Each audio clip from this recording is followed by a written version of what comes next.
Paris Passion for me was the 80s. I started working there in the mid-80s as a young freelance journalist. My very first articles in print were in Paris Passion.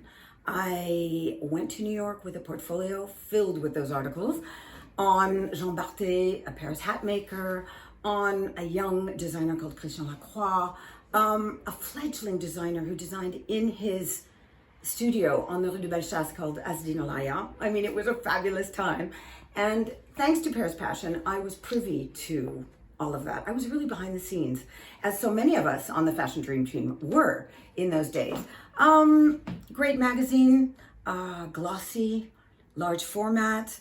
And I think as Americans in Paris, or as Americans, Canadians, English, Anglo-Saxons in Paris, we had a very privileged position. We were really, really privy to things that we otherwise would not have been privy to. I wrote articles not only about fashion, I wrote about, the Yves Saint Louis. I'd forgotten that I'd written these articles, actually. Thank you, Robert, for reminding me.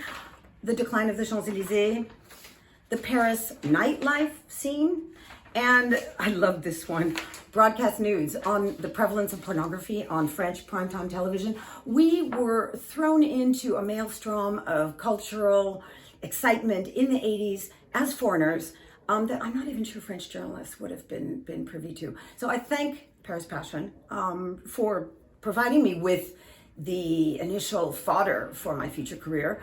And I also have very, very fond memories of that decade working with all of you. It was fabulous. Happy birthday, Paris Passion. I'm gonna cry.